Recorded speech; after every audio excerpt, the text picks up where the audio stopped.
in Dubrovnik. The next station was Porto, with the European Rail Safety Days in 2021.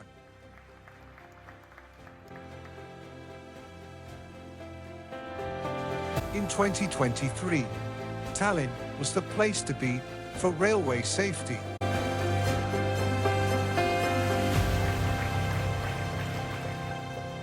Today, we have arrived in Krakow for the 2025 European Rail Safety Days.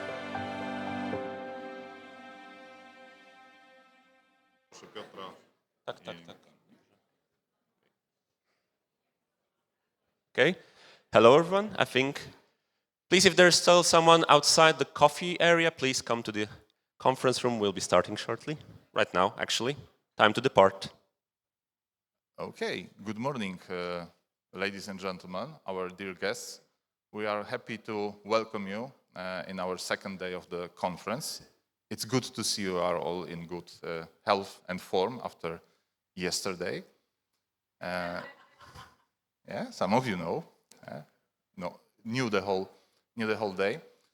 So it's a pleasure to meet you all today. My name is Rafał Wachnik. My colleague is Krzysztof Zubilewicz. Hello. We both work in the European Union Agency for Railways. As you can see, apparently it takes 2 polls to meet the level of expectations that Kim put for us yesterday. So we'll try to do our best today. And I believe we can start with the summary. So Krzysztof, the floor will be yours. So thank you, and a big welcome from my side as well. It was a very interesting day yesterday, and I hope you enjoyed it as much as I did. We had a very great opening with some high-level representatives from the agency, the European Commission, and also the Polish railway sector, represented by the CEO of the National Infrastructure Manager, followed by a very interesting keynote about how everyday work can be used to learn about risk management and how to use those learnings in preventing unsafe events in high-risk industries. Then we got a little bit closer to the track, so we had representatives from different operating companies with different roles as well, and they shared us their experience on different ways that can help control the risks and manage safety in rail operations, things like communication and awareness. And after that, we had a series of very interesting sessions. I personally participated in a session on the importance of sharing of information on occurrences as a means of building the single European railway area, and also another one on how to base your competence management systems on the risk to have a better adapted safety management system. But I believe you also participated in a lot of other interesting sessions on human and organizational factors, on how to investigate, how to report hazards. And there were also other topics discussed related to leadership, safety culture. So I believe that all the sessions, I could only participate in 2, and I think that was a problem for a lot of you as well. I believe that you would probably like to participate in more than that. Sorry, we're still working on the bilocation part for our conference.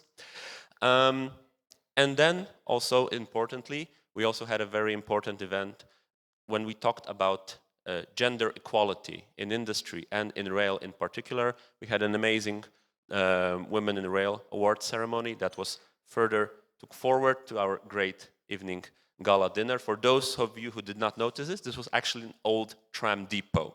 So we always try to keep our events and our activities close to rail, as the main idea is to be constantly close to rail, regardless what we do. And I hope that this topic and this idea will stick with us. And remember, the causes of your next accident are already there. So make sure that you are aware and that you take actions before this happens. And with this short summary, I give it back to Rafał. Thank you, Krzysztof. I will be happy to introduce our first speaker for today. He will be doing the presentation on behalf of Office of Rail Transport. Unfortunately, President Ignacy Góra was not able to attend to our meeting due to urgent circumstances, but he sent, I believe, the best substitute for this topic, because we will have a chance to hear a speech from the person who maybe in the office knows most of the insights of the projects regarding safety culture. He's the longest serving head of supervision department. So as you all know the role of NSA in local market, you know that it's not always easy to speak with supervision departments, but we will have the chance to speak in terms of the conference. So let me welcome you, Legal Counselor, Mr. Piotr Szczepaniak, Head of Supervision Department from the Office of Rail Transport. The floor is yours.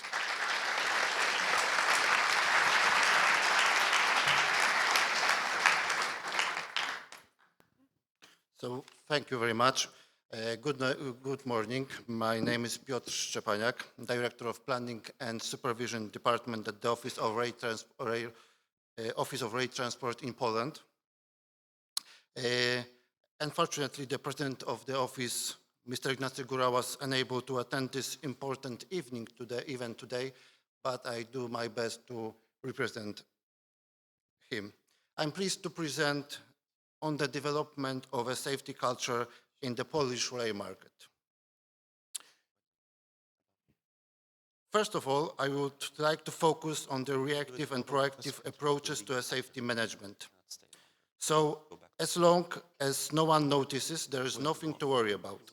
This mindset is typical of organizations where sanctions are applied for every violation. Such an approach reinforces the belief among employees that it's better to consider risks. In these organizations, caring about safety is not worthwhile. Many organizations adopt a reactive model where improvements are introduced only after a dangerous event occurs. The most effective approach, however, is proactive, continuously identifying threats, assessing risk, and revising safety procedures. Yet, this depends greatly on trust between employees, their supervisors, and management. So, which approach is better? The answer seems obvious, a risk-based approach. If it's so obvious, one might think the transition from a regulations-based to a risk-based system would be easy. Unfortunately, it's not. Everyone wants to be safe, but few are ready to engage constantly and proactively in safety activities, stepping out of the comfort zone of regulations and instructions. Achieving this shift in safety management requires a change in mindset, attitudes, and ultimately organizational culture, a true challenge. Risk-based safety management is one of the key pillars of a safety culture. Do you tolerate risks until you boil? The boiling frog syndrome describes situations where conditions slowly deteriorate and people adapt to them without realizing the danger. For example, we may fail to notice declining system performance or worsening irregularities until it's too late. By then, we may lack the strength or resources to respond effectively. This slide shows James Reason's Swiss cheese model. When analyzing accidents or incidents, it may seem as if several unfavorable factors coincidentally aligned. In reality, the holes in the barriers already existed. Problems that were either unreported or inadequately addressed, dismissed, or insignificant. Before an accident occurs, weaknesses in the protective layers manifest hundreds or even thousands of times. Problems that are not solved in the time accumulate and eventually lead to failure. The solution is proactive approach to a safety. Good practices and examples can be found, for instance, in the aviation industry. In recent years, the number of reported incidents in Poland has increased, while the number of accidents has decreased. This positive trend shows growing awareness of the importance of investigating and analyzing the causes of incidents and drawing lessons from to prevent similar hazards in the future. In our view, learning from incidents and potentially dangerous situations enables continuous risk reduction. An objective measure of rail system safety is the accident rate, calculated by relating the number of accidents on railway lines in a given year to the operational work performed by rail operators. The more trains and the longer the distances traveled, the greater the risk of an accident. To adjust for this, the President of the Office of Rail Transport publishes an annual accident rate. In 2024, the number of accidents on the rail network fell by 5.9%, while operational work increased by 4.4%. As a result, the accident rate decreased by 0.19%, reaching 1.71, the lowest level since 2020. The downward trend continues, as illustrated in the chart. The rise in reported incidents and potentially dangerous situations, combined with fewer accidents, shows the systematic reporting and analysis help prevent accidents with far more serious consequences. The decline in the accident rate reflects improved awareness and better approach to reporting risk. Finally, what is the National Safety Authority of Poland doing to ensure that risks are reported? First of all, education. To strengthen knowledge and awareness of safety culture, the Declaration on the Development of Safety Culture in Rail Transport was launched in 2016. As the National Safety Authority and initiator of the project, the President of UTK defined how safety culture should be understood in rail transport. As part of this project, EDESA Poland regularly organizes the Safety Culture Forum and Conference and publishes the Safety Culture magazine. The aim of the declaration is to encourage companies, institutions, and organizations in the rail sector to adapt and promote safety culture principles. To date, 310 entities have signed it, including the Minister of Infrastructure, the State Commission for Rail Accident Investigation, the Police Chief Commander, the Chief Inspector of Environmental Protection, the President of the Civil Aviation Authority, and infrastructure managers, operators, siding users, research institutions, certification bodies, associations, and media. Secondly, motivation. The President of UTK organizes the annual Safety Culture in Rail Transport competition. It rewards creative and innovative solutions that raise employee awareness and improve safety. The competition has also an educational purpose. Recognizing active companies serves as inspiration and motivation for the entire sector. Today, more than 260 entries have been submitted across 8 editions. Support for whistleblowers. Anyone who notices safety irregularities can report them to the President of UTK. Reports can be submitted through the UTK website, hotline, email, traditional email, or the Bezpiecznik mobile app. Reports come from railway employees, passengers, and even people not directly linked to the sector. Considering the potential threat to human life, health, or property, every report is reviewed. Each is carefully analyzed and appropriate measures are taken, such as supervisory activation, clarification, or referrals to competent authorities. Whistleblowers are supported and protected by the Just Culture Advisory Team, which also promotes awareness of employees' rights and ensures that no one is punished for reporting safety concerns. The principle of just culture is to understand the causes of irregularities and to prevent them in the future, not to punish those who report them. And last, market support. In 2025, the President of UTK appointed a team of experts to develop and implement a safety culture assessment model for the Polish rail market.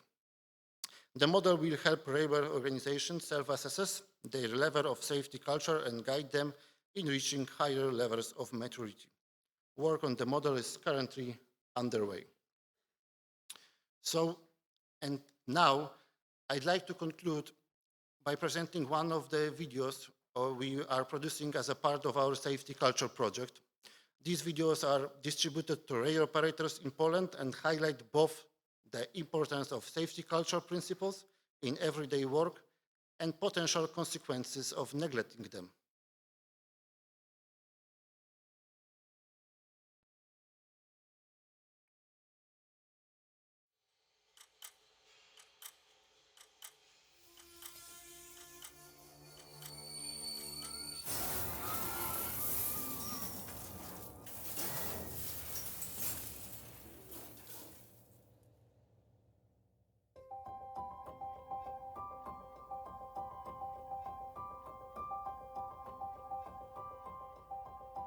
Dwudziesty września. Dziś w warsztacie odbędzie się przegląd P2 6 wagonów typu 111A.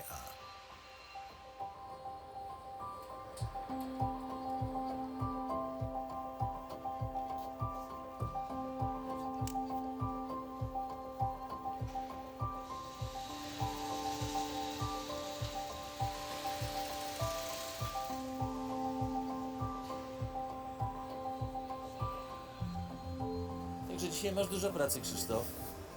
Kończysz przegląd podwozi. Pamiętaj o tych zestawach do przetoczenia. Dzisiaj musimy to zamontować. Potrzebujesz kogoś do pomocy? Nie, do końca dnia będą gotowe. Zostały mi 3 wagony, a te zestawy obejrzę i chłopaki je zabiorą. No dobra.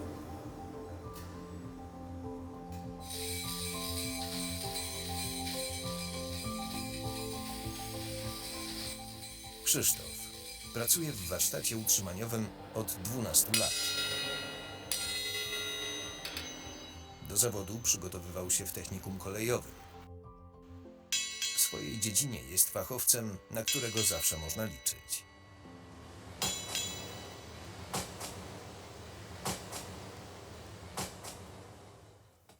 Słuchaj, na jednym z tych wywiązanych zestawów przesunęły się paski. Coś ty. A wcześniej nie widzieliście? A młotkiem sprawdzałeś? Co było słychać? Nie no, sprawdzałem, dźwięk był ok. Nie widać też żadnej rdzy, szczeliny ani opiłków. Dobra, zrobimy tak. Ty idź sprawdź, czy nie mamy czegoś na podmiankę, a ja zadzwonię i dowiem się, co możemy zrobić, jeżeli nie znajdziesz. Dobra. Stanisław od 10 lat pracuje na stanowisku mistrza. Wie wszystko o utrzymaniu pojazdów kolejowych. Często musi szybko reagować na dynamiczne zmiany sytuacji. Dzień dobry, naczelniku. Mamy w jednym wagonie podejrzenie przesunięcia obręczy. No, trochę się te paski rozjechały, ale Krzysztof sprawdzał i mówi, że dźwięk i wszystko pozostałe jest w porządku. Krzysiek, z tych zestawów to ty nic nie wybierzesz. Wygląda na zaciśniętą, ale ja bym wymienił na wszelki wypadek. No i tak mamy zdemontowany ten zestaw, bo trzeba przetoczyć. Tamte odpadły na ultradźwięki, a te są zużyte albo mają cienkie obręcze. Pozostałe to monoblok. No tak. Tylko że wtedy wagony wyjadą najwcześniej za 2 dni. Kurde, niedobrze. Staniemy przez to z robotą. No dobra, dzięki.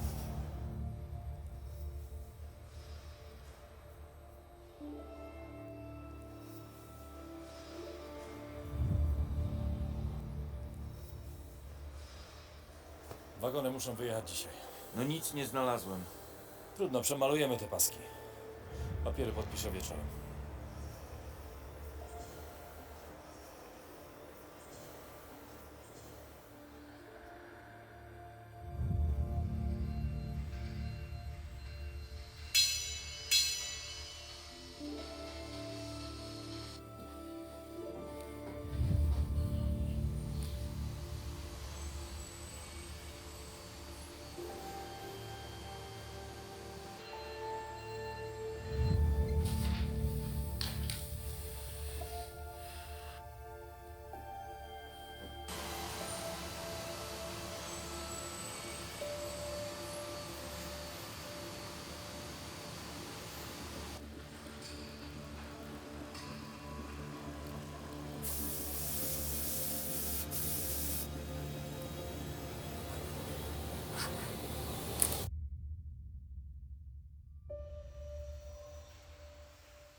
Przedstawiona sytuacja to na szczęście tylko zły sen.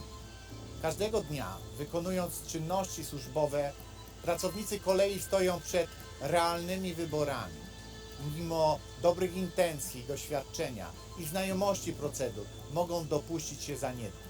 Niezwykle ważna jest świadomość, że każda z tych małych decyzji może zaważyć na zdrowiu i życiu ludzi. Każdy z nas jest odpowiedzialny za bezpieczeństwo i od naszego postępowania zależy jego poziom. Bezpieczeństwo to ludzie. Bezpieczeństwo to ty i twoje decyzje.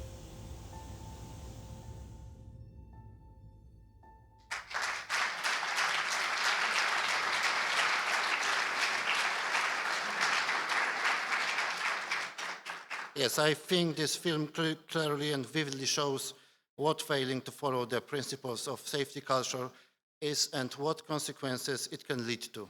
Thank you for your attention.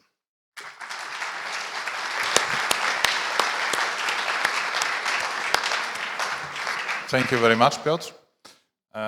I think, as Piotr already mentioned, it fills in yesterday's discussion and gives an example how people solve the problems, unexpected ones, but not always it leads to, may lead to good outcomes.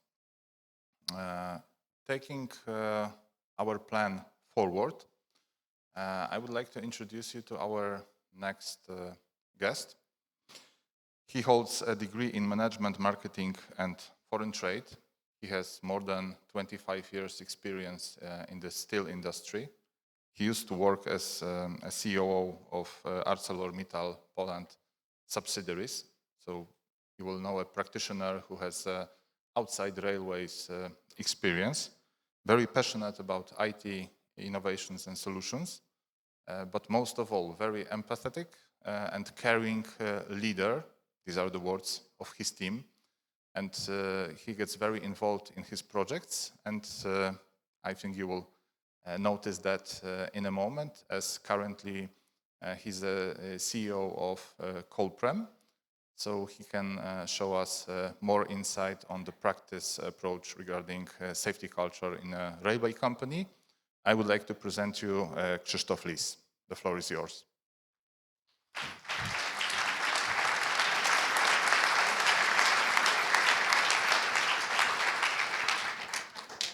Good morning. It was great video. Congratulations. It is actually touching some operational issues which we are facing every day. I believe this is, first of all, this is my first presentation in railway area. The railways have already 200 years, and I'm in railway business only 6 months. So a lot to catch up. But anyway, I thank you for this opportunity to present Colprem. And I just want to give you some view a bit closer, just to translate what Piotr was presenting just a moment ago. How do we translate it into the actions on the ground floor? You may have noticed I'm not dressed like you, and why I will present later on. I don't have a movie, so I will be actually making some real exhibition.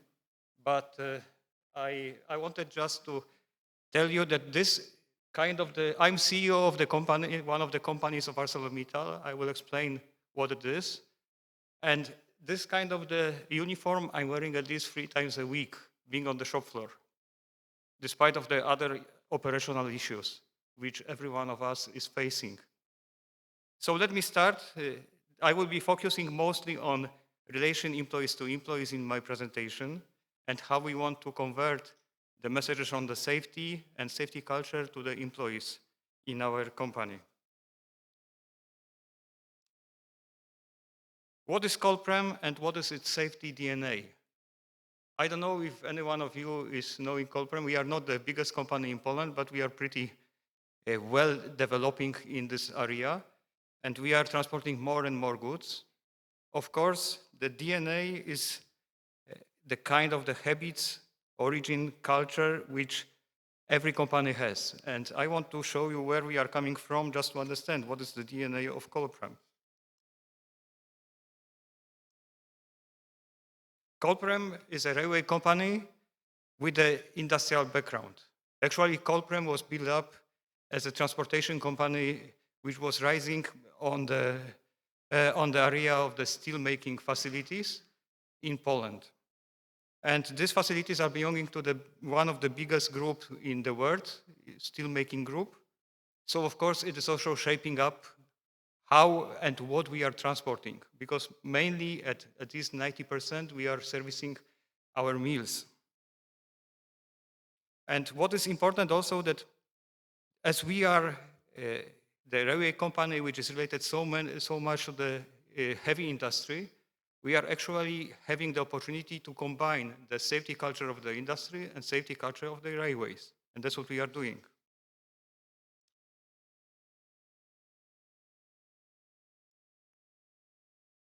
Just to give you the idea about the ArcelorMittal itself, it is a world's steel leading companies, 125,000 people plus in the world, 143 nationalities, and more than 60 countries, and steel making operations in 15 countries.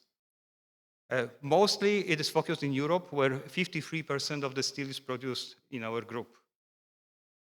We have also the operations in Ukraine and South Africa, but also in South America and also in North America. Just coming a bit closer to ArcelorMittal Europe. In ArcelorMittal Europe, it is 48,000 people and 28 or 29,000 million tons of steel produced last year. Now coming back, you can see that ArcelorMittal is present almost in every country.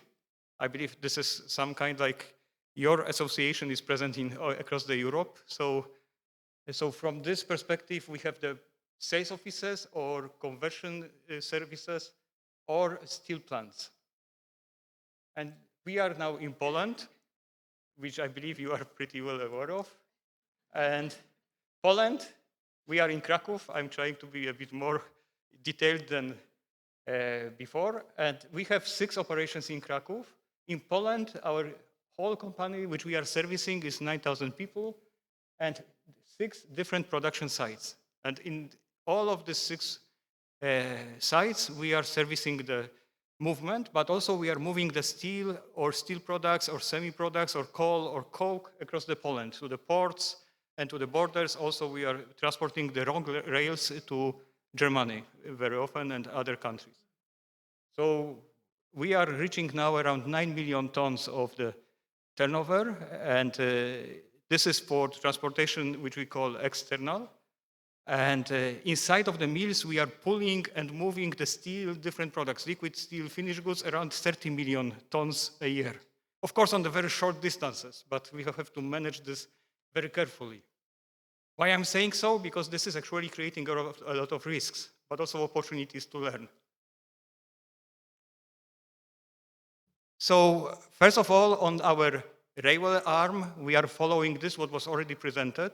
We are following the safety culture, which was developed by Office for Rail Transportation, and we are focusing on this just to follow all the developments which was presented by my colleague Piotr before. And we are trying to also be active in promoting some safety solutions which we are able to provide based on our experience also in industry. I will come back to this later on. But we believe that safety is not a policy, it's actually shared value. And this is important because it's easier to take a paper and sign off and say, oh, I have a policy. The more difficult it is to make this really working. And this is something which we are working hard every day. We believe also that even the top performing units are suffering the fatalities. It happens, but it should not happen because we would like to believe that every fatality can be prevented. And safety requires continuous learning and vigilance. Learning means that in our case, we are having, you can see it on the, it's your right side. On the right side, we have our decalogue. This is so-called 10 golden rules of safety which we are following. I will try to read quickly 10 of them. I will work fit and able condition. I will use fall prevention protection. I will follow isolation procedure. Isolation maybe looks to be a bit strange, but you can see I have a lock here. This lock is with my name and my phone. If I'm entering any area where I'm exposed to any risk, electrical shock, gas, or anything, I'm asking for switching this off. I'm putting my lock on this with my key, no one has it. And then I'm sure no one will turn it on when I'm entering this area. So this is what we call lotto in many areas, and this is pretty well developed. The next thing I have here is a gas detector.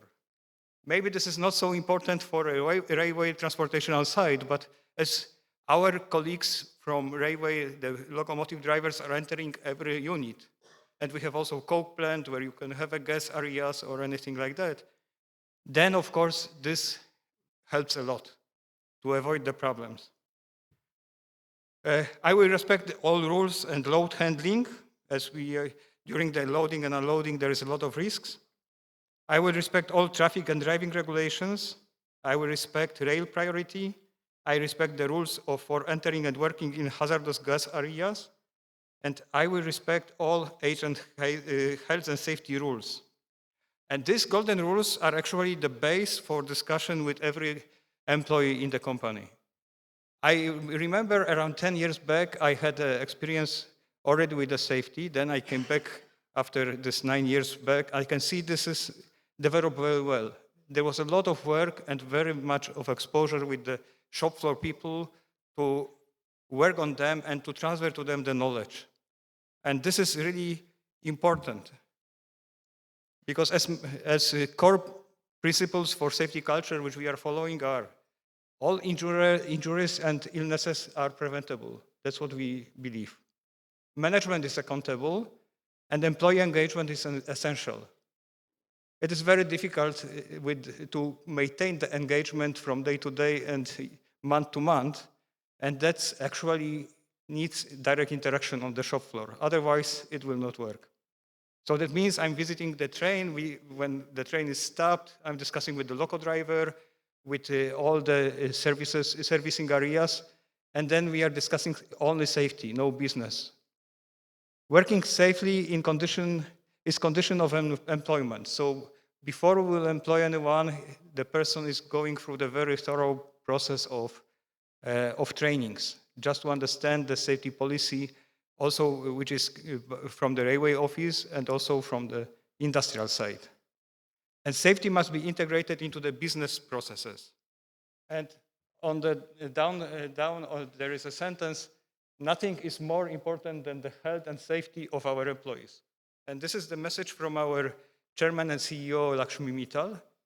And you may believe or not, there is no single meeting in our company, even this is the general board of directors in London, or this is the meeting before starting the shift in the mill, nothing is starting without discussing the safety first. And then it can be a fire, there can be a financial crisis, anything, always safety first. And this is reality. And this is meant by everyone. Practical actions which we are taking to bring the safety in daily decisions.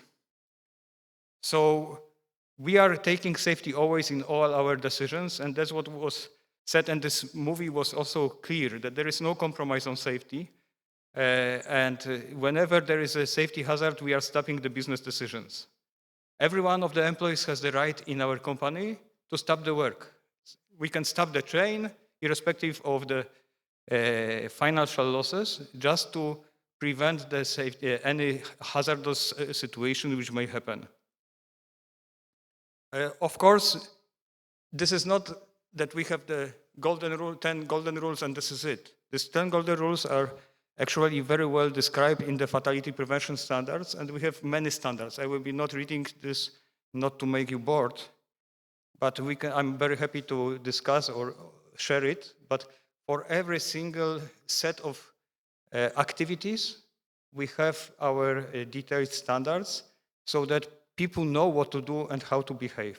Of course, the standards are modified almost daily because having this exposure for 63 countries, if there is any accident in any of the countries of the company, if it is related to railways or not related to railways, it is discussed with every employee.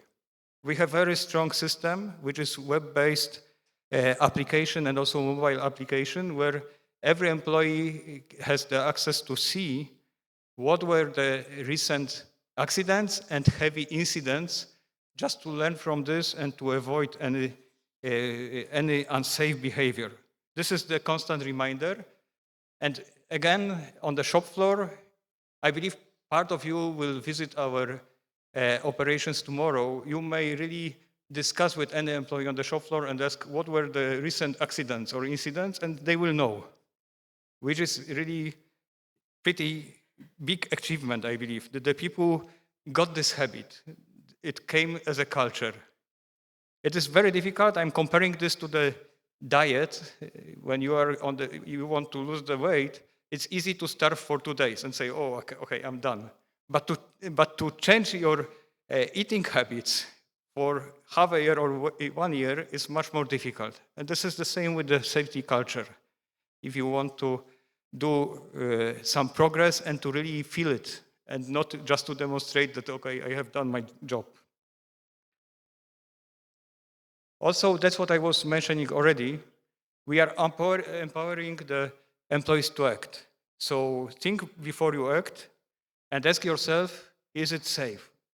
And as I mentioned, if the employee is considering something as not safe, he has the right to stop the work, anywhere he is. Speak up and report unsafe conditions. This is again in relation to my colleague who had a really powerful movie before.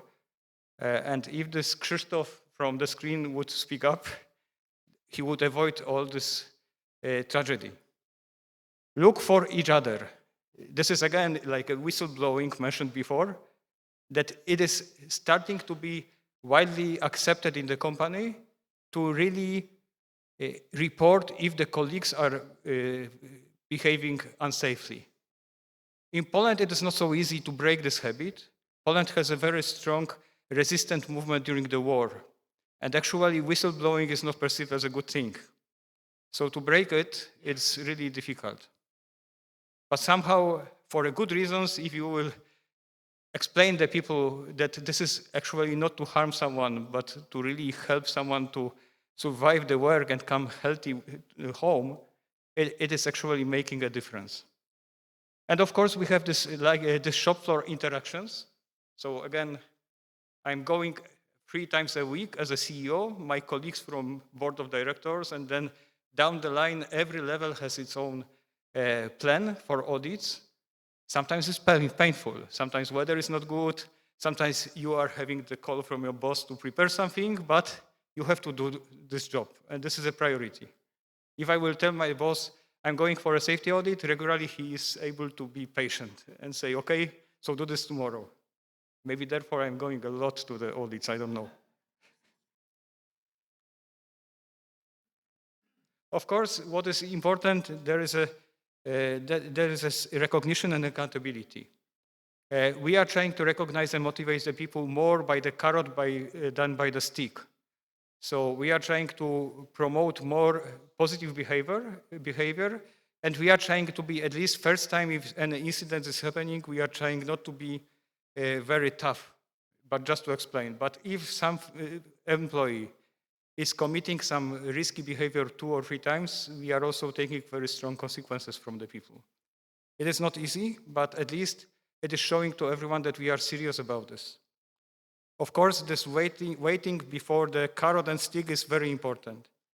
And of course, we are also celebrating every month. If someone has the idea, we are celebrating, and there are some rewards for the people who are inventing something. And I'm most happy that I'm observing in the company that at least 60-70% of the solutions which are improving the health and safety culture is coming from the shop floor people. So this is more bottom-up than top-down pressure. Of course, there is also some ideas which are coming from management. Management also has to think from time to time to invent something, but I'm really pleased that the employees are really active and they believe and they can really invent. And I believe we have already been recognized by Railway Office in Poland, by UTK, several times by our creativity, which I will also praise myself at the end of the presentation. I will show it.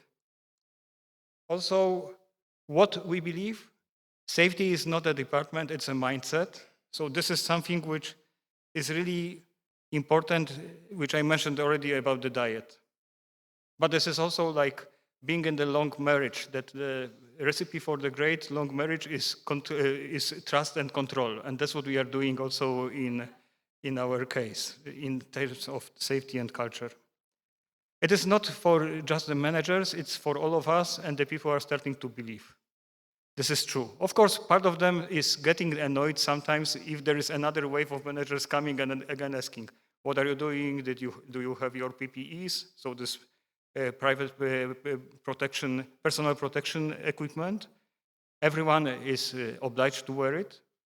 And let's make sure every employee goes home safe and every single day. I believe this again looks like a slogan, but if you were never been forced to go to the family to say that their husband or father died at work, it has a bit different meaning.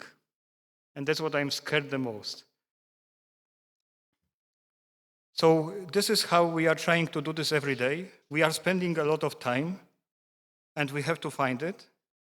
We have to prove the commitment and enthusiasm, and this is also important to show that this is authentic, this is not fulfilling another order. Proximity with the people and consistency in the communication is important. Execution and follow-up is crucial, because if employee during the meeting with me is saying, oh, this organization works not so safe, or he's saying this technical solution, something is broken or not working properly, then if we will not improve it, they will stop to believe. So we have very strong follow-up on that everything we promise that it will be fixed, it is really getting fixed. Execution is the weakest part of the human nature, unfortunately. We can have a lot of ideas, advices, but execution is regularly failing. Therefore, we have a very strong follow-up on that. And at the end of the day, we are trying to show that we really do care about our employees, which we believe. And that's what I mentioned. During the course of time, Colprem, as a railway company, has been recognized by UTK, by the railway office, with several prizes, which was mentioned as a competition between the companies by Piotr before. So we were pretty happy to be innovative enough to be present in competition and recognized almost every year. And also for 2025, also we have found something new, which we presented. So at the end, I have 17 seconds left. So our message is railway safety is our shared responsibility, and that's what we are trying to do every day, working together, improve the processes to make the railway safe, modern, and reliable. With this, thank you for your attention, and I hope you will not recognize me in the corridor to ask me many questions, because as I said, I'm only 6 months at this position. Thank you.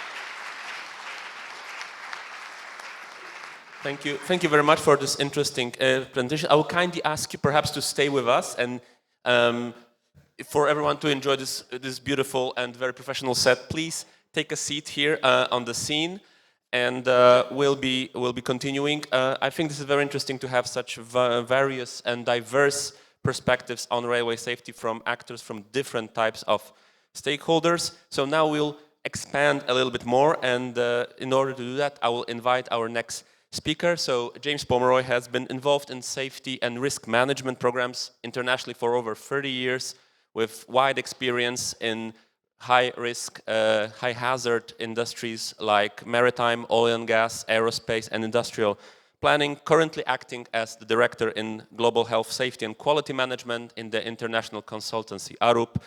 And he has particular interest in using technology for improving safety outcomes.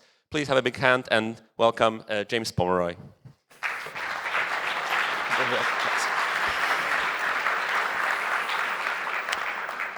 Good morning, everybody. So the theme of the presentation is about the risks of risk management. So I stand before you actually saying that actually I think that there are some risks in the way that we approach risk management. What I hope to share with you over the next few minutes is that the way we think about conventional ways of undertaking risk management may themselves have limitations.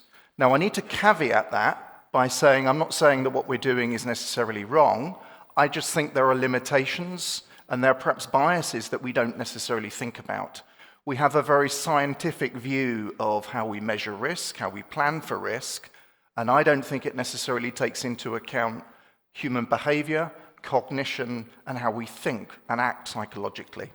So a bit about me, why the interest? So I've spent 34 years in safety, as was kindly overviewed in the introduction. I've worked in most of my life globally, a lot within Europe, in the US, and particularly in Asia. And for the last 5 years, I've been pursuing a PhD, and my doctorate is looking at the areas of semiotics, which is understanding meaning making. And what that is about the representations, the things we measure, the plans, the procedures, and really how we go about thinking about risk. And we have a certain way that's very structured. So, with that said, let me give you a bit of an introduction. So that's the typical way that we think about risk management. That's from ESA, from aviation. We can find the same in rail. We can find the same in nuclear. They're almost always the same. They start with a process of risk assessment, or rather identifying hazards. Then it moves through to risk assessment. Then it moves through to procedures and policies. And eventually we end with auditing and assurance. These are all critical elements, but we don't necessarily think about the limitations. Some of the restrictions are some of those. So if over the next few minutes I do nothing else than give you some thoughts about maybe these things aren't as scientific and objective and predictable as perhaps we think, I have achieved and I can leave happy. Now, I'm not alone. I'm not the only person that thinks this. There is a body of thought now, over the past 20 years, that thinks that we have a very rational view of how we think about risk. And you can see some of those books there. Some are from anthropology, believe it or not. Others are from sociology. And there's a body of thought now that says that the way that we think about risk is too scientific and it doesn't take account of the human behavior. So much thought within this area, and that's the area that I'll be studying. So what I'm going to do is I'm going to take you through the key stages of how we do risk assessment, from hazard identification, through risk assessment, then through to how we monitor risk, and ultimately looking at how we do assurance. But don't worry, I'm going to leave you with some takeouts, 3 takeouts at the end of it. And throughout, I'll keep coming back to this cautionary statement that I'm not saying all of this is necessarily negative or bad. I'm just saying we may be somewhat blindsided by a view sometimes. So, with that said, let me start by taking you through. It's always helpful when someone stands in front of you for clarification to say, what is it they're going to say? What are the key arguments they're presenting to you? So I'll present to you 6 things. So the first thing is that we're often working in complexity and we don't recognize it. We have a view of simplification of measurement and risk assessments and RAG, but often it's complex. And complex, a definition of complex, is the only way you can understand it is when you look back at events and it becomes naturally predictable. So logic is only really applicable in hindsight. The second thing is that plans, procedures are often created in very stable conditions by people like me, hundreds of miles away from where the work is done, in conditions of perfection. And work on a railway is never perfection. There are always conflicts and trade-offs and challenges.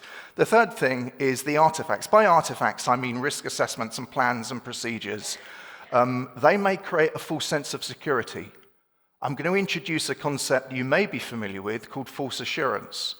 Almost all disasters over the past 30 years, one common theme to them is they've occurred in a sense of false assurance. There is much more about uncertainty than we like to admit. As humans, we are really uncomfortable with uncertainty. We don't like it. We like predictability. But almost always, we're working in conditions of uncertainty. Risk management tools are a lot more subjective. Now, I stand in front of you as a middle-aged white man. My view of risk will be very different from yours. So the way that you got here, you got to this conference, you took risk judgments each and every time. And those risk judgments were based on your experience of life, whether you had been to the city before, whether you knew colleagues. So you took judgments. But yet we look in risk in the workplace as a very scientific, objective thing. I don't think it is either. I think it is both. Risk can be objective, but we downplay the subjective nature of it. And the final piece, which is really dear to my heart, is rhetoric. So words really matter. The definition of culture, fundamentally, the DNA of it, is language and how we understand each other. So we don't pay enough attention to words, and words are really powerful. Right, with that introduction, let's go through a couple of pieces. Hazard identification is the first step of doing risk assessment. So let me start by kind of taking you through a bit about about hazard identification and some of the limitations of it. So what I'm going to do is I'm going to introduce some pictures there. How many of you can recognize the picture on the left-hand side? Could a show of hands who recognizes that disaster? Yep. Oh, very few. That's interesting. That either is a relation of age or perhaps nervousness on a Thursday morning. That's the Herald of Free Enterprise disaster. It's one of the most seminal incidents in European safety culture, and it impacts railways as well. What about this picture down the middle? Does everyone recognize that picture? Has anyone seen that picture before? Any hands? One hand? Oh, okay, two hands, right. So let me kind of caution you on some of the challenges we have around hazard identification. So from psychology, there's a couple of things I'll share with you. The first is when we look at hazards, we are skewed by recency bias. So recency bias says if we've got 10 major hazards there, we tend to pick the ones that have happened most recently. So why does that matter? Because we keep telling ourselves that risk assessment and hazard identification is objective and scientific, and yet we are skewed by the things that have happened most recently to us. So that image there is the earliest ancient flood warning system from Japan, and it's a marker from the Fukushima. So the cultures 200, 300 years ago said, do not build beneath this level. It's a tsunami warning system that the Japanese put together. Now, when they built the nuclear power stations in the 70s and 80s, us scientists and engineers, we said, we don't need to worry about that. This will be fine. We can build lower and we can put our fire pumps and our cooling systems well beneath the flood zone. Now, we know the story of Fukushima. So what does it tell us? It tells us that they were more skewed by expertise and by what had happened in recent and local knowledge, whether that's a train driver or whether that's a community, or 200 years ago, a sign, is not being considered. So another problem with risk assessment is we tend to overestimate scientific knowledge and we downplay local knowledge. Your train drivers, your maintenance crew that we saw in that video, their voice is often seen less than actually an expert like me coming in. The third thing rather to consider is that we are overconfident. Almost every incident we have, management and supervisors and everybody says, we were surprised. How could that have ever happened? So we tend to have an overconfidence in the controls, and then we have a level of surprise afterwards. Now, again, I'm going to keep coming back to this cautionary statement because you could be perceiving me as being very negative. I'm not saying this stuff isn't important, we don't need to do it. I'm saying just like a pack of cigarettes has a cautionary statement at the bottom of it, we need these cautionary statements with our risk assessments and models to say, that is not reality. That's not how it is. It's a view of reality. So the kind of final thing I'll just mention on hazard identification is we tend to look at incidents in isolation. Now, most of you will remember the pandemic, and I'll talk more about the pandemic, but the pandemic is a really good example of things happening in sequence. So we have a phrase in English that it may not translate, but we say that things are like London buses. You wait for one and 5 of them come along, all simultaneously. And the idea of this phrase is that actually things aren't predictable. And accidents are like that. It is never one hazard, it is a multitude of things failing. Now that matters because often we look at hazards on risk registers in lists, but actually we should be looking at them as clusters and networks of things that happen together. And that's a problem with how we look at risks. So the final kind of thing I'll just talk about is the fact that we often are very focused on the things that we're familiar with, and we downplay the things that we actually are less familiar with. And that's the story of Black Swan. When the English went to Australia, they said there's no such thing as a black swan. They found a black swan, and that's now become a metaphor for an idea of something that can really surprise us. The story of the black swan isn't just an issue of actually being surprised, it is also the idea that actually we overestimate the things we're familiar with, and the things that we think, yeah, they're never likely to happen, they do happen. And they do happen in quite interesting ways. So that's enough of the hazard identification. What I'm going to do is I'm going to introduce you to a concept you may be familiar with.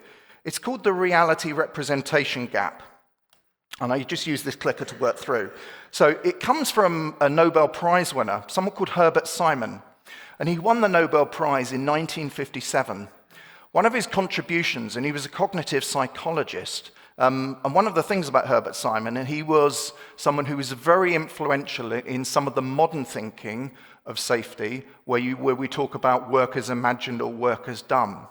And what he basically said is for people like me in the office, we experience risk through the representations, our procedures, our metrics, our measures, our KPIs. That's the way we experience it. But if you're a mechanic, a train driver, a bricklayer, a pipe layer, you experience risk as an embodied experience. You see risk, you face risk. It is not an issue of risk assessment. And the idea of the reality representation gap is that you and I have a different view. The closer you are to that risk, the more likely you are to see it. The further I am away from it, the more likely I am to measure it as something which is objective. It's a cautionary tale for us. So that's enough about risk assessment. Let's talk about the hazard identification. Let's talk about risk assessment. So I'm going to introduce you to some other biases that you may be familiar with. Again, what we're trying to do here is remind ourselves that these aren't necessarily scientific. So we have something called the numerical bias in psychology. And that is that we are more interested in numbers. And there's a reason why when we turn the television on or we go to the movies, advertisers use numbers. 8 out of 10 people prefer this. 92% of people use that. Because we are drawn to numbers more than subjectivity. Now that matters. Because when I come to you and say there's an 80% chance of this or there's a 2% chance of that, you are drawn to a number. Now it really came to its head in the McNamara fallacy. Now, the story of the McNamara fallacy was in the Vietnam War. The Secretary of Defense, Robert McNamara, he started measuring the American success in the Vietnam War through numbers. And it was a horrible number. It was the body count. But what he had forgotten, and that actually came through, was the hearts and minds of both the North Vietnamese and the South Vietnamese were being lost. Because measuring numbers tells you so much, but actually persuading people, making an argument is much more. So the story of the McNamara fallacy is that risk can be measured, but it is also a felt psychological thing. And we need to be very conscious that when someone introduces a number, an accident frequency rate going down or up, or an audit number, great, but that may not be really that strong. And listening to the voices is as important as numbers. 2 other pictures down there you'll be familiar with.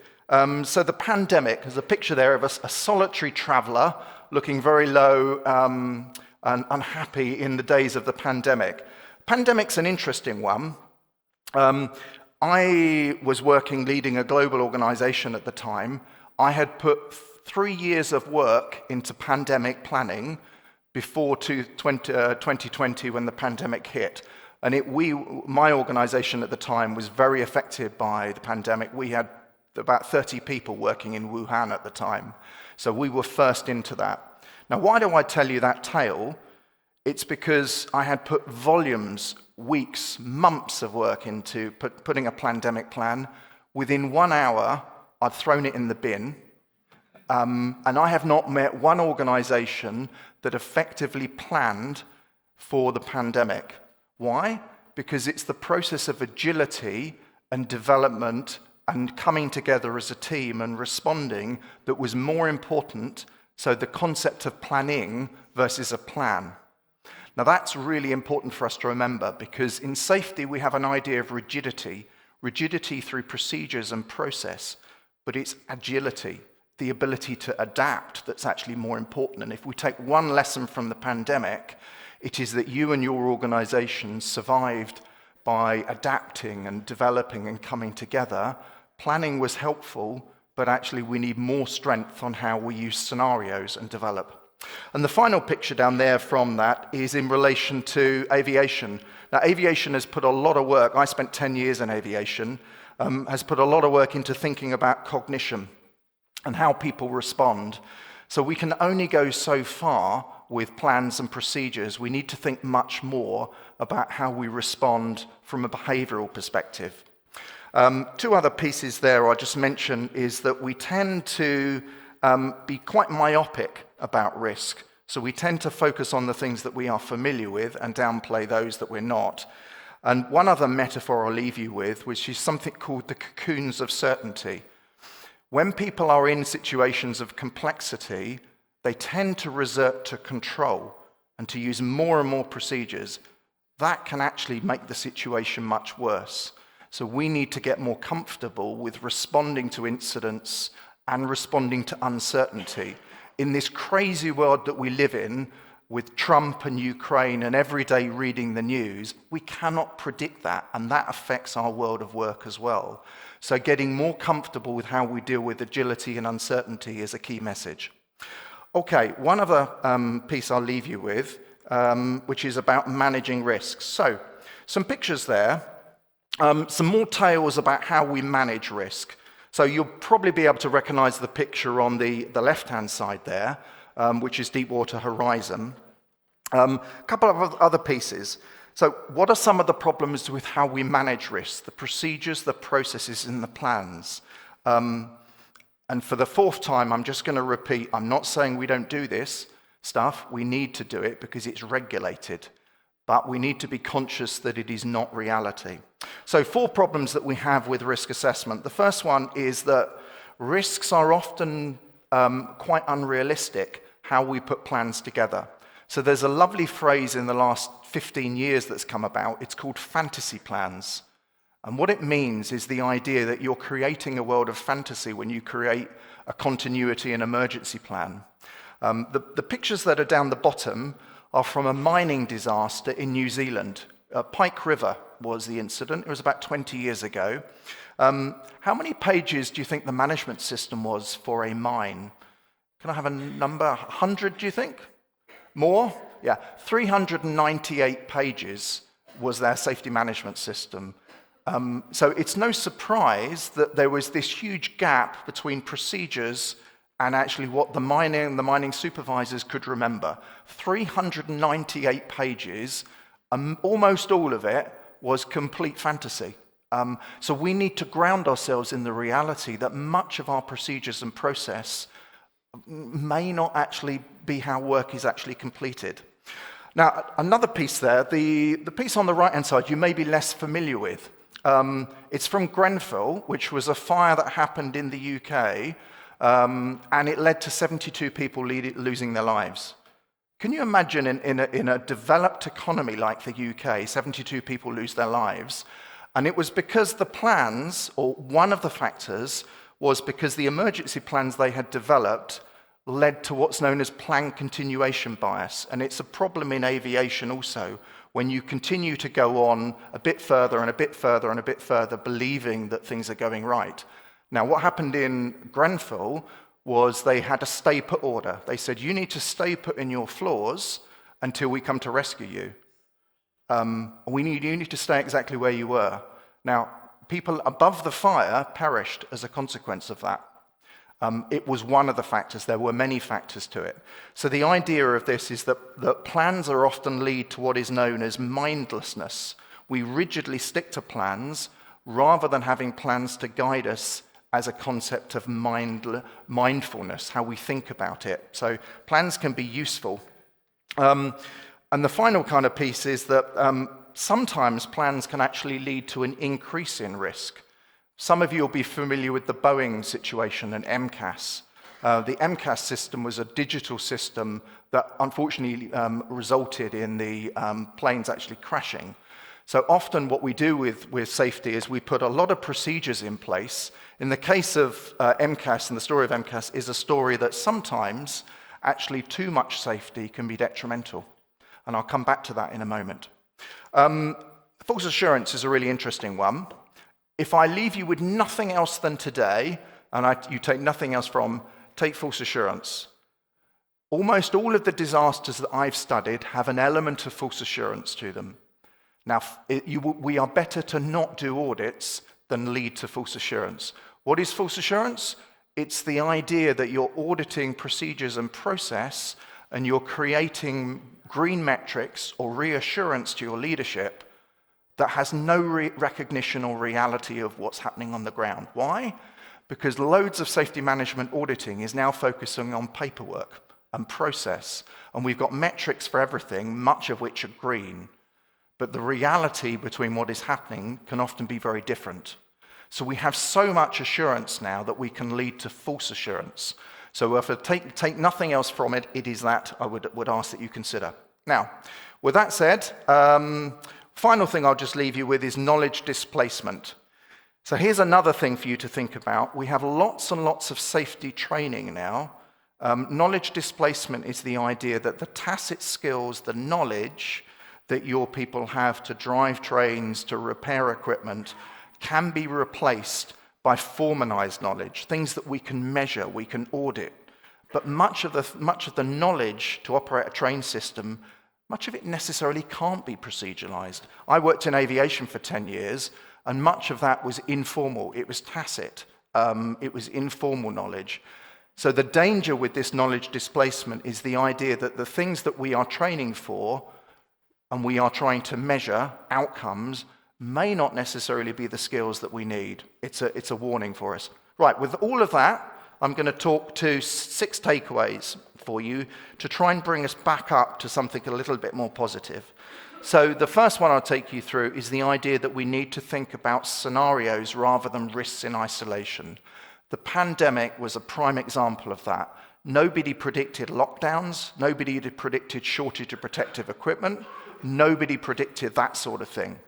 And every incident involves a range of risks coming together. The other thing with risks is we assume perfection, but almost every incident that happens will find 5 to 6 barriers that have failed. So we need to assume that things will fail and have those within our planning. Agility versus rigidity, I'm privileged to lead a safety team, and I'm putting them through training on agility and thinking about how they respond more than I am about procedures and process, because that's much more important to me now about how we adapt and use sense-making techniques to identify what's going on rather than creating more and more process. The third one may be interesting for a consultant to be standing in front of you saying, trust tacit knowledge, trust your people, but we tend to put much more value on expertise from people like me than we do from local knowledge and local expertise. And we heard from both of the previous speakers the importance of listening to the front line and learning from it, and that is so critical. 3 other takeaways: strong feedback. Actively seek as much feedback as possible. It is so critical, and try and look for ways you can get that feedback in. That's an application from systems thinking. The image in the middle there perhaps doesn't resonate, but it's the idea of a cocoon. plans of certainty, so cocoons of certainty, to be really dialed in to the idea that maybe the procedures and process may not be how things are taken. And the final piece, just in my final minute, just to be a little controversial, is the idea that there is a balance of how much safety we put into a system. There is a lot of work now being done where we look at actually how more safety can sometimes lead to a system to be more fragile. It can lead it to be more complex. And as we are digitalizing our systems, we are understanding more that we may be making our systems more vulnerable to situations. Now, what I've been doing for my past year and a half is looking at what is the optimum level of safety we need to put into a system, and sometimes putting more systems in can make it fall like a deck of cards and put much more reliance on the front line. An example would be in aviation. So in aviation, when they first introduced autopilot, they found a series of fatality crashes because the pilots had lost the memory skill of flying. All right? And they were only being asked to fly for takeoff and landing. There's an example where you can end up with too much safety. Okay, I am at time, and I think I'm between you and a coffee break. So I hope I've given you some food for thought, and I hope I've perhaps made you think a little more about risk assessment, measurement procedures, and plans. Thank you for your time.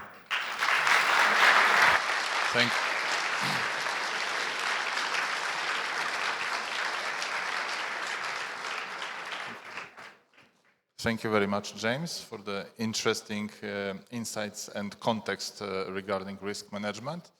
It was interesting to hear that adapt, improvise, and overcome concept is so much popular and especially cherished in this part of Europe. Thank you for the interesting speeches, and I assume we still have a little bit more time before the coffee break for a little Q&A session.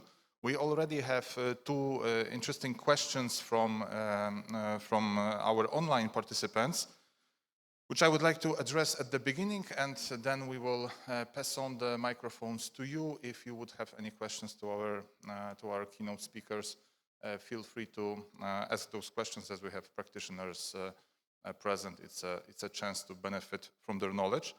So basically those two questions covered activities from UTK, and to be honest, as I used to work at the office and kind of also was involved in starting those projects 3,000 years ago, I believe I'm entitled kind of to answer for those questions.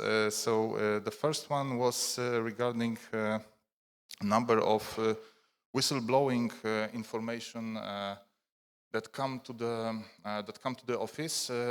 Over time, I've asked our colleague, it's kind of slowed down, and currently they receive around 500 signals annually from society, mainly from the market, because you know that mainly practitioners use the market, use this tools and contact informations to provide some signals that are later on investigated through supervision activities, and this is a part of the gathering information channel for the supervision department. And the other question was concerning a little explanation regarding the safety culture competition. Of course, it's very much in detail described on the webpage of Office of Rail Transport, but if you were to provide a short summary of that, it's a project that enhances companies, as you had, I believe, one of the best examples, as there is no official statistic, but I believe Colprem is at least tied at the holder of the most rewards throughout the nearly 10-year history of this competition.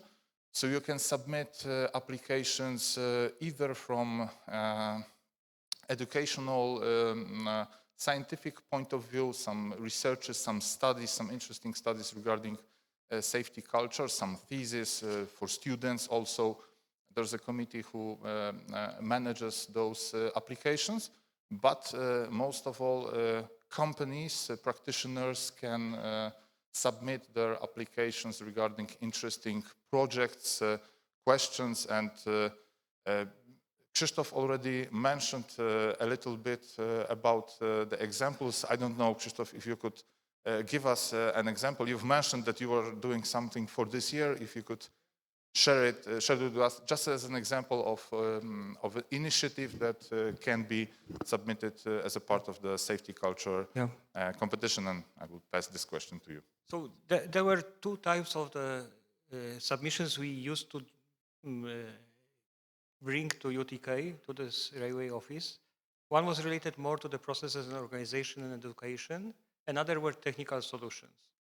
Technical solutions, you will see, again, some of you who will visit our workshop in Krakow, you will see one of the solutions like a remote moving platform in the workshop where we are repairing the locomotives. The guys were finding on the ground very difficult to go in between two locomotives in the workshops and to put some platform manually. So they found out, based maybe someone was observing the remote controlled car, okay, we will do remote control moving platform inside of the inspection hall and cover it, and we will move it. And that was recognized as a good example. We have actually, there was a prototype last year. Now we have the real platform which is moving, which we will present tomorrow. Or what we submitted for this year is actually the automatic system for alcohol testing for all loco drivers. That means locomotive cannot move if there is no test at the beginning and the end of the shift. And that's what we have implemented in all locomotives in the company. And the system is again connected to the central part, and every hierarchical line, including me, is informed immediately if the loco test is testing any alcohol. So these are this kind of the things. As I said, most of this is coming from the bottom up, from the people on the shop floor. Okay, thank you very much for that. Are there any questions from the room to our great contestants? Yes. Thank you. Hello, my name is Ludwig Koschuting from ÖBB. I heard several times step out from regulation, too many regulations, too many papers. We got many papers from Europe. We got many papers from our NSAs. And if we have an event, the first question from our NSA is, do we have a rule? The second, if not, you have to create a rule. So I think, how can we step out of this way to go to more responsibility on decisions on site and to less regulation? And I think you are right, but the way is not legal. And that's, I think, a big problem, to have too much regulations and too less room for decisions on site.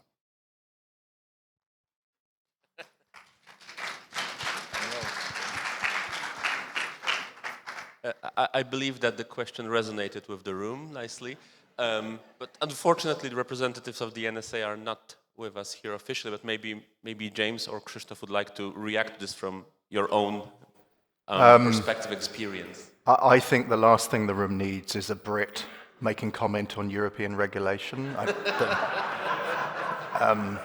No, in all seriousness, yeah, all regulators around the world are having to adapt to a very changing world, and the temptation is always to regulate more. But I think we need smarter regulation, and actually look at what regulation no longer needs to be in place. This isn't a European problem, it's a problem in almost every jurisdiction I find, that everybody's saying the regulations are too onerous and we can't comply. I'm not sure I necessarily have answers for that one, I'm afraid. But maybe I will add only that what is the fix for this? In our case, it is painful because we have to employ an army of people in health and safety to translate these regulations into the practical solutions. And then, indeed, there is no better way than to explain the simple words, something to the shop floor person. But I believe Einstein or some of the big thinkers said that To say complicated things in the easy way is much more difficult than to understand it by yourself. So explanation is always difficult. But I believe the number of interaction with the shop floor people and translating this into simple methods, go there, not go there, this is safe, this is not safe, this is allowed, this is not allowed. This is what we are trying to do, but this is painful. I agree with you, and of course I would also love to see less regulations. Just one addition I would make to that is most safety regulations is what's known as tombstone regulations, and it's a horrible metaphor, but it's the idea that we regulate on the basis of fatality. The world that we're moving into now, having to move into hydrogen or alternative fuels or having to adapt to AI, regulation is always 10 years, sometimes 20 years behind. But the pace of change that we're seeing in technology now, but it's not just technology, it is new materials which are low carbon and new fuels coming through, means that we have to, as an organization, be thinking ahead of the regulation. And if we wait for regulation, unfortunately, we will create probably more tombstone regulation. If I may, to also connect to that, and I hope it somehow resonates also with the room, regarding not to be so negative and put a bit more positive aspect. From my field of expertise, single safety certification, I believe it goes into the direction of more flexible approach regarding rules, because what we are doing with single safety certification, we are simply looking for you, the companies, to implement risk-based solutions. Not always regulations, it doesn't always need to be strict described procedures. Simply tell us how you are doing that. Implement some things, some elements in your organizations, make them work, prove for us in the certification process that they are working, and I hope this is the good approach and maybe something that we are all looking for. Okay, so thank you for the statements. Are there any more questions? Yes. Yes, I agree with the previous question, but I am wondering, the less regulation requires that operators have good profiles to take decisions, to deal with stressful situations, and people are very different. Not everyone has the same conditions. And this increases the variability of the operations, and that's increased risk. So the question is it possible to find the balance between the too much regulation and too little?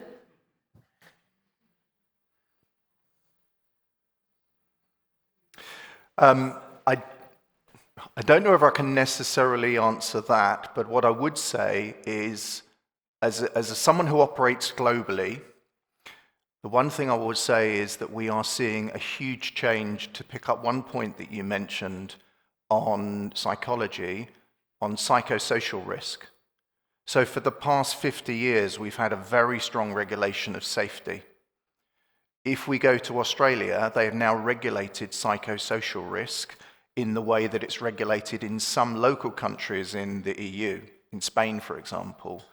And if I had a crystal ball, I would say the biggest trend in safety regulation is going to be the regulation of psychosocial risk. Now, you may think, well, what does that look like? It is the regulation of safety culture, and it is the regulation of changes the business does. So in a very real example, 2 weeks ago, a university was planning to make some redundancies of staff, and the regulator came in and says, no, you're going to create stress and anxiety and risk to people. Now, that may scare you, but that is the direction of many regulators. I can't speak for the EU regulation, but I see it in Canada, Australia. Many regulators are now starting to look more at psychosocial risk. So areas that have broadly been looked at left to the discretion, human factors and psychology, is an area that will be regulated more. But I cannot speak to the EU regulation, because that's an area themselves. I just make a comment that it is something that we're seeing in many jurisdictions. Okay, thank you. I believe we have one last question from the room. It's not necessarily a question, but just something to think about. James, you and I both have worked in the maritime world, and for a lot of time we have worked in regulation, enforcement and regulation. And what's interesting is that the dynamics of regulation and enforcement changes very much when we go from looking at it proactively in terms of managing the risks to when an accident happens, for example, and then looking backwards at it.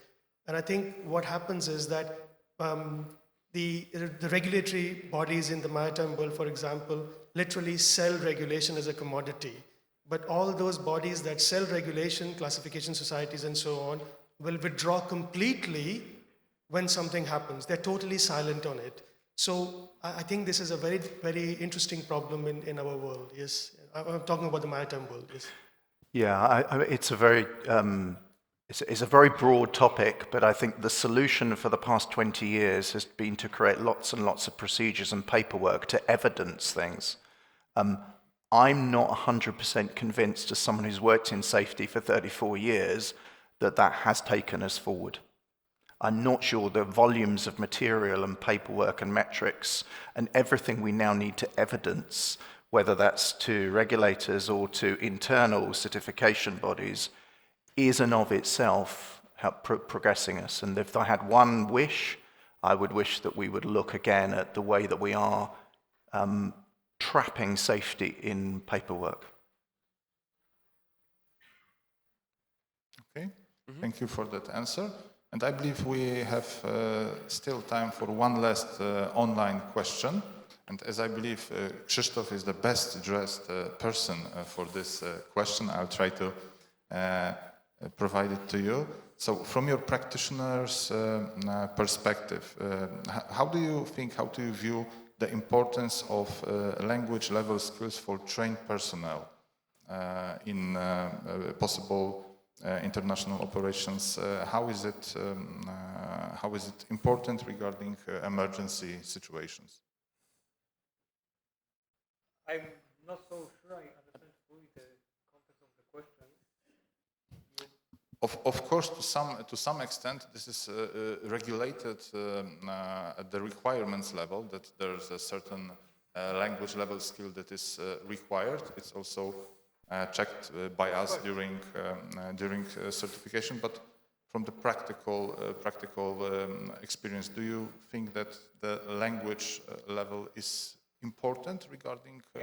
Absolutely. This is, you see, the standards of the communication and the level of the language used in the operations is critical to understand each other. If the standardization of the language will be not there, then of course understanding can be misled. I'm not so sure I understand answering your question, but that's what I believe, that the standard level and high level of communication, standardized and agreed, is actually greatly reducing the risks. Okay, thank you very much for that. Okay, so I think this is for this Q&A session. So thank you very much for our great prolongers, and big hand for our speakers. A great job. Very interesting. Very interesting. If we could invite Bart to the stage and Sarah, we would make a family photo with you. Come over. Prosimy o zdjęcie jeszcze.